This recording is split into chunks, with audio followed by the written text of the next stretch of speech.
है एवरीवन। आप सुन रहे हैं कहानी माफिया किंग, जिसे लिखा है दिव्या सिंह चाहत ने। तो चलिए शुरू करते हैं। भाग 20। अपने अतीत के पन्नों को खोलते हुए काव्या इस वक्त काफ़ी दुखी हो चुकी थी। उसकी फैमिली, उसके दोस्त ने सिर्फ उसके साथ फरेब किया था, तो वही मानव सेठी ने भी उसके साथ ज़बरदस्ती ही किया था। उसे अपने साथ ही कैद में रखा था, जहां उसकी आंखें खुलते ही हर रोज़ वह एक नई जगह पे होती थी। लेकिन इन सब के बावजूद भी उसके दिल में मानव के लिए नफरत नहीं थी, जिसे महसूस करते हुए खुद काव्या भी काफ़ी हैरान थी। तभी उसने ध्यान दिया कि उसे होश आने के बाद भी मानव उससे मिलने नहीं आया। वह उससे प्यार भी करता है या नहीं? अगर प्यार नहीं करता तो उसे इतने दिन से अपने साथ क्यों रखा हुआ है? इन सवालों के जवाब लेने के लिए काव्या उस यार्ड सीप के कोने कोने में मानव को तलाशने लगी थी। तभी एक खुली जगह पर उसे कुछ लोग बैठे हुए दिखाई दिए, जिनमें एक शख्स खुद मानव भी था। आंखों पर ब्लैक शेड्स लगाए अपने सामने बैठे लोगों से वो बात करने में बिजी था। उससे थोड़ी ही दूरी पर खड़ी काव्या, जो अपने हाथों के इशारों से उसे बुला रही थी, लेकिन मानव जो बात करने में इस कदर बिजी था कि उसकी नज़र काव्या के तरफ नहीं गई थी, या शायद उसने शेड्स के अंदर से ही काव्या को देख लिया था, जिसे सही सलामत देख अपने पैरों पर खड़ा देख वह खुश था। लेकिन उसने जानबूझकर ऐसा प्रिटेंड किया था कि जैसे उसने अभी तक काव्या को नहीं देखा है। लेकिन उसे ऐसे करते देख काव्या का चेहरा लटक चुका था। तभी मानव ने अपने बगल में बैठे रणविजय की तरफ कुछ इशारा किया और सामने बैठे शख्स की तरफ वापस से मुड़ते हुए उनसे बात करने में बिजी हो गया था। लेकिन काव्या का उतरा हुआ चेहरा अब गुस्से से भर चुका था। अपने पैरों को पटकते हुए वो वापस से उस रूम की तरफ बढ़ गई थी, जिस रूम में उसने अपनी आंखों को खोला था। वहां जाते ही काव्या गुस्से में पूरी तरह से भड़की हुई थी। पैर के घाव अभी भी ठीक नहीं हुए थे, वही अब ज़्यादा चलने की वजह से घाव से ब्लीडिंग होने लगी थी। फिर भी काव्या उन पर ध्यान देने की बजाय मानव के द्वारा खुद को इग्नोर किए जाने पर गुस्सा थी। पता नहीं खुद को क्या समझता है, जैसे कि वो कोई माफिया का सबसे बड़ा लीडर हो। कहता है कि वह मुझे अपनी कैद से आज़ाद नहीं करेगा, लेकिन इस वक्त मुझे खुला छोड़ रखा है। इस बात पे जरा भी उसे डर नहीं कि मैं कहीं भाग भी सकती हूँ, या फिर कहीं मैं भाग गई तो ये नहीं कि हर वक्त मेरे साथ रहे, मुझे हर वक्त अपने साथ रखे। गुस्से में बड़बड़ाती हुई काव्या एक बार फिर से अपने पैरों को पटकते हुए बेड पर बैठ गई, लेकिन इस बार उसे अपने पैरों में काफ़ी तेज दर्द महसूस हुआ, जिसकी वजह से उसके मुंह से हल्की आह निकल गई थी। तभी उसकी नज़र रूम के गेट पर पड़ी, जहां न जाने कब से मानव खड़ा उसे ही घूर रहा था। शायद उस वक्त इशारों में उसने रणविजय को अपना काम समझाते हुए ही यहाँ आया था। लेकिन उसे देखते ही काव्या अपनी नज़रों को फेर लिया था, जैसे वह मानव के सामने यह जताना चाह रही हो कि वह उससे नाराज़ है। तो वही मानव जिसकी भावें ऊपर तन चुकी थी, लेकिन फिर भी वह शांत था और काव्या के सामने से गुजरते हुए पास के ही एक ड्रॉवर को खोला। एक वाइट ट्रांसपेरेंट बॉक्स को लेते हुए वापस से काव्या के सामने ही घुटनों पर बैठ गया, जिसे देख इस वक्त काव्या थोड़ी चौंक गई थी, क्योंकि उसने कभी मानव जैसे शख्स से इस तरह की एक्सपेक्टेशन तो बिल्कुल नहीं की थी। अपनी आंखों को बड़ी करते हुए वो मानव से कुछ कहती, उससे पहले ही मानव अपने हाथ में पकड़े बॉक्स को खोलने लगा, जो एक फर्स्ट एड बॉक्स था। बिना काव्या को दर्द का एहसास कराए वह उसके चोट की ड्रेसिंग कर रहा था। लेकिन काव्या मानव के इस बर्ताव से हैरान थी, साथ ही उसके होठों के कोरों पर हल्की मुस्कान भी तैर गई थी। तब तक मानव भी उसकी ड्रेसिंग करते हुए अपने हाथ को साफ किया और उसके सामने ही रखे सोफे पर बैठ गया था, अपनी कोहनी को सोफे पर टिकाए, उंगलियों को अपने होठों पर रगड़ते हुए, जिसकी नज़रें इस वक्त काव्या के ऊपर ही टिकी हुई थी। तो वही काव्या सामने मानो को शांत बैठा देख थोड़ी असहज हो रही थी। अपनी नज़रों को बस इधर से उधर दौड़ा रही थी, लेकिन मानो की नज़रें जैसे उस पर अटक गई हो। बिना पलकें झपकाए अपलक उसे ही देखे जा रहा था। तभी काव्या भी अपने गले को साफ करते हुए बोली, मानो, डू यू लव मी?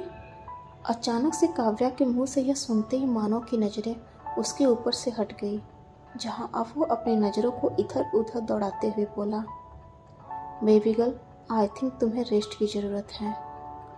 मानो, ये मेरे सवालों का जवाब नहीं हुआ, काव्या ने कहा, लेकिन मानो चुप था, जिसकी चुप्पी काव्या को खलने लगी थी। तभी काव्या एक लंबी सांस बाहर छोड़ते हुए एक बार फिर से बोली, मानो, इट्स अ लव और लस्ट ओनली। काव्या के इस सवाल पर भी मानो चुप था, लेकिन काव्या के मुंह से लस्ट वर्ड सुनते ही उसकी नज़रें एक बार फिर से काव्या के ऊपर ही टिक गई थी। तभी काव्या के चेहरे पर हल्की स्माइल फैल गई।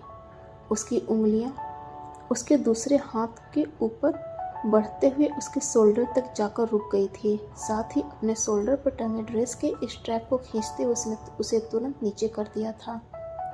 सेम वही चीज़ वह दूसरे तरफ के शोल्डर पर टंगे स्ट्रैप के साथ करने लगी थी। तभी मानो अपनी चुप्पी तोड़ते हुए बोला, बेबी गर्ल, तुम मुझे इस तरह से बहका रही हो। मानो, अगर मैं खुद बहकना चाहूँ तो।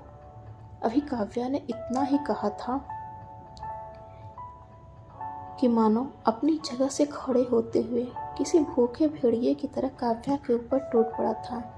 उसकी कमर में हाथ डालते उसे हल्का ऊपर उठाया और उसके होठों पर किस करते हुए ऊपर बेड के पीछे पटक दिया था, जहां अब उसके होठों को अपने होठों में दबा लिया था, जिसके साथ ही काव्या की उंगलियां उसके शर्ट के बटन के साथ खेलने लगी थी।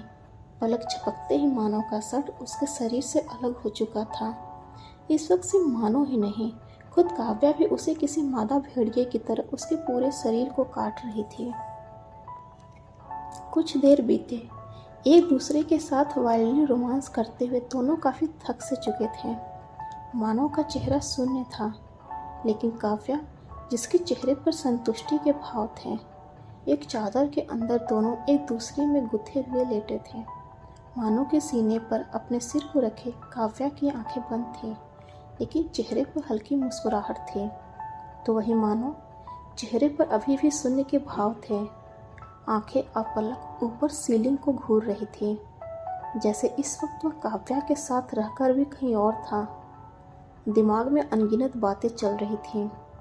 तभी साइड में रखा उसका फ़ोन एक बीप की आवाज़ के साथ बज उठा, जिसे सुनते ही मानो ने एक नज़र काव्या की तरफ देखा और आहिस्ते से उसके सिर को साइड तकिए पर रखते हुए अपना फ़ोन चेक किया।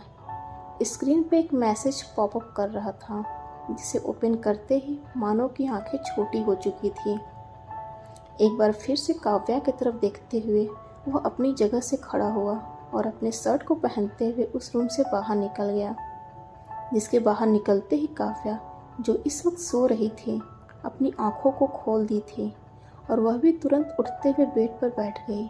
नजरें रूम के गेट की तरफ थी, जहां से अभी कुछ सेकंड्स पहले ही मानो गुजरा था। तो उधर दूसरी तरफ research and analysis wings headquarter नई दिल्ली, जहां अभी सुबह के 10 बजे थे, तो ही अपने डेस्क पर बैठा हुआ रॉ का सबसे काबिल ऑफिसर समीर अग्निहोत्री, जिसके चेहरे पर इस वक्त हल्की झुंझलाहट थी। वो बार बार किसी को कॉल कर रहा था, लेकिन हर बार उसे दूसरे साइड से मौजूद फ़ोन को बंद होने का नोटिफिकेशन मिल रहा था।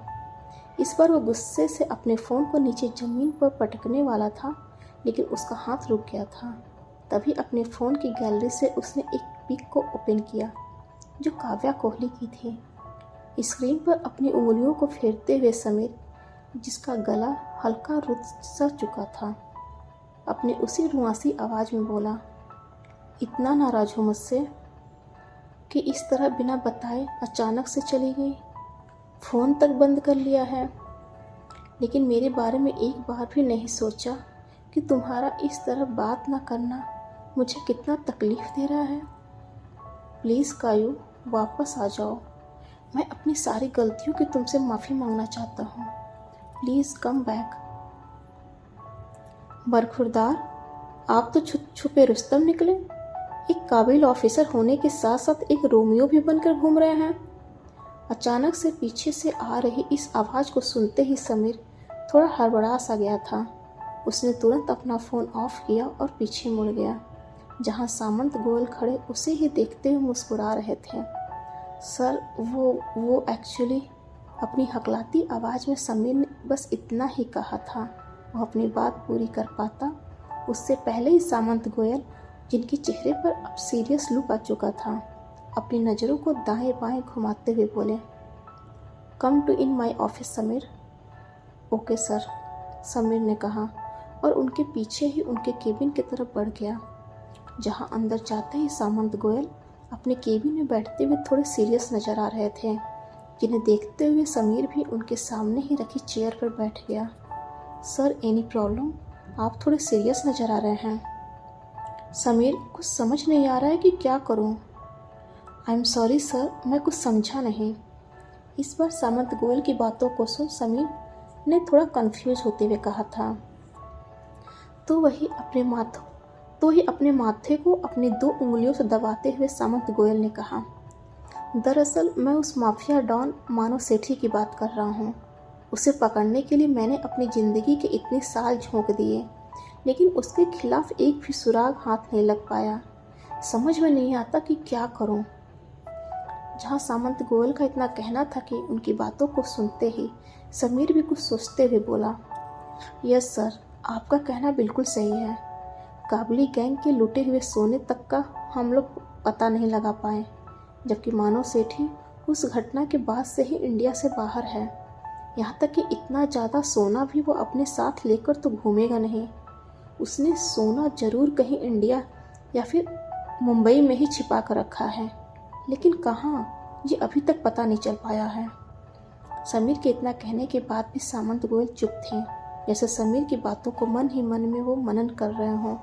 तो वही उन्हें शांत देख समीर अपनी बातों को जारी रखते हुए आगे कहा, सर, एक बात और।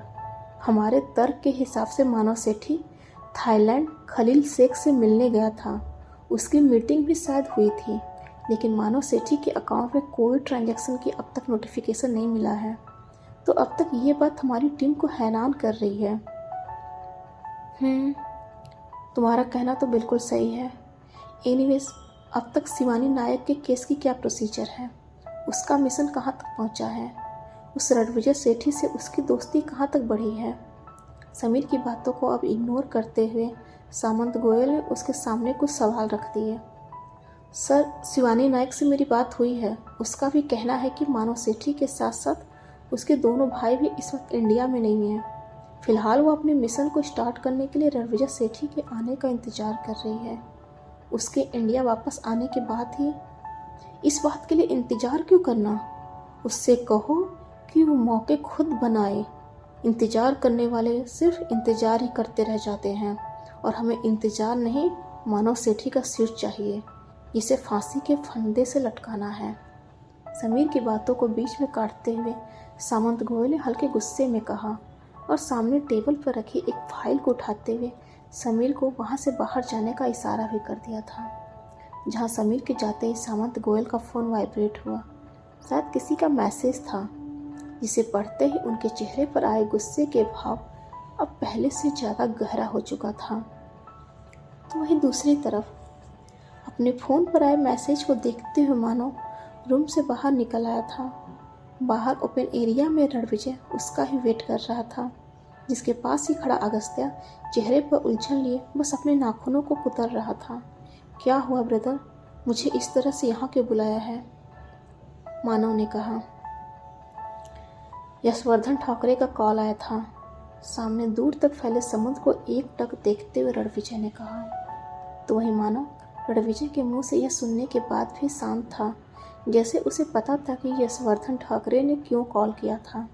लेकिन अगस्त्या, जो अब तक किसी उलझन में था, मानव को शांत देख अब झुंझला उठा था। साथ ही मानव के सामने खड़े होते हुए हल्के गुस्से में ही कहा, सेकंड ब्रदर, आप ये कैसे कर सकते हैं? आपकी और काव्या की शादी चाहे जैसे भी कंडीशन में हुई हो, लेकिन इतने दिन से वो आपकी वाइफ बनकर है, और आज आप उस बुढ़े की वजह से काव्या को उसके हवाले कर दोगे। क्या यह सही है? जहां अगस्त्या का इतना कहना था कि रणविजय भी इस हल्के गुस्से में ही नजर आ रहा था, तभी उसने अगस्त्या की बातों का जवाब देते हुए कहा, अगस्त्या, ये मत भूलो कि मानव काव्या से कैसे और क्यों मिला है, इतने दिन से उसे अपने साथ क्यों रखा हुआ है। क्योंकि यशवर्धन ठाकरे को काव्या चाहिए, जिसके बदले में उसने हमें करोड़ों रुपए दिए थे, और मानव ने सिर्फ अपना काम किया है। और अब जब काव्या इसके पास आ चुकी है तो इसे उस यशवर्धन ठाकरे को सौंपना होगा। आज मुझे इस बात को दोहराना पड़ रहा है, जबकि मानव के इस काम में तुम भी इसके साथ ही थे। काव्या के पल पल की खबर तुम ही देते आए थे।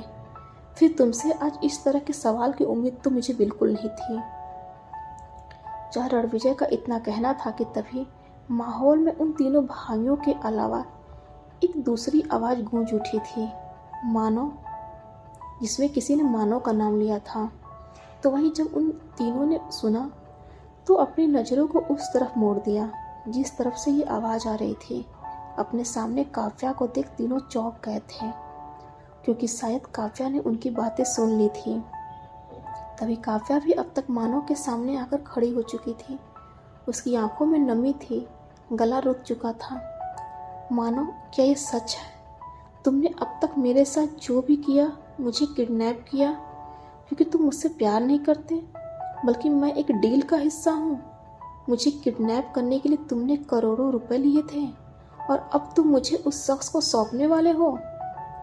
Baby girl, listen to me. वो अपने एक हाथ को आगे बढ़ाते हुए मानो काव्या से कुछ कहने वाला था, लेकिन काव्या उसे अपने हाथों के इशारों से रोकते हुए अपने कदम पीछे खींच लिए थे। लेकिन इसके साथ ही उसकी आंखें भी अब तक छलक पड़ी थीं। नहीं मानो, अब मैं नहीं सुनूंगी, बल्कि आज तुम मेरी सुनोगे। तुमने मुझे किडनैप किया, मुझे कैद में रखा। तुम्हारी इस हरकत पर मुझे तुमसे नफरत करना चाहिए था, लेकिन मैं तुमसे प्यार करने लगी। तुम्हारे साथ तुम्हारे इस कैद में रहकर अपने फ्यूचर के सपने देखने लगी, और तुम। इतना कहते हुए काव्या ने अपनी बातों को रोक दिया था। साथ ही अपने आंसुओं को पोंछते हुए उसने एक नज़र मानो के पीछे खड़े रणविजय और अगस्त्या की तरफ देखा, जो इस वक्त शांत थे। तो वही मानो भी शांत ही था, जिसे देखते हुए काव्या अपनी बातों को आगे जारी रखते हुए बोली, एक्चुअली गलती तुम्हारी भी नहीं है। एक माफिया के सीने में दिल ही कहाँ होता है। उन्हें लोगों का खून बहता हुआ देखना अच्छा लगता है। वैसे ही तुम भी हो। यहाँ अगर कोई गलत है तो वो सिर्फ मैं हूँ। सही मायने में देखा जाए तो गलत मैं भी नहीं हूँ। मेरी किस्मत ही यही है। इस दुनिया में शायद कोई है ही नहीं जिसे मैं अपना कह सकूँ। तंग आ चुकी हूँ ऐसी ज़िंदगी से। तंग आ चुकी हूँ खुद का इस तरह बार बार मजाक बनते हुए देख, लेकिन अब और नहीं। इतना कहते हुए काव्या ने अपने आंसुओं को साफ किया और वहाँ से आगे बढ़ गई थी। जिसे जाता हुआ देख मानो अपने पीछे खड़े भाइयों की तरफ मुड़ते हुए देखा। वह उनसे कुछ कहने ही वाला था कि उन्हें एक आवाज़ सुनाई दी। उस यार्ड सीट पर मौजूद स्टाफ चिल्लाते हुए बोल रहे थे, अरे अरे, कोई इस लड़की को बचाओ, नहीं तो ये डूब जाएगी। उन स्टाफ का इतना कहना था कि मानो तुरंत उस तरफ दौड़ गया जिस तरफ से ये आवाज़ आ रही थी। साथ ही रेलिंग से झांकते हुए देखा तो अब तक काफ़ी ज़्यादा चौंक चुका था, क्योंकि इस वक्त समुद्र में कोई और नहीं बल्कि काव्या डूब रही थी, जिसने खुद उस गहरे समुद्र में छलांग लगा दिया था। डियर फ्रेंड्स, आज के लिए बस इतना ही। अगले भाग में जल्द ही मुलाकात होगी। तब तक के लिए इजाज़त दीजिए। और हाँ, भाग पसंद आया होगा तो please like share and subscribe जरूर कीजिएगा। हर हर महादेव।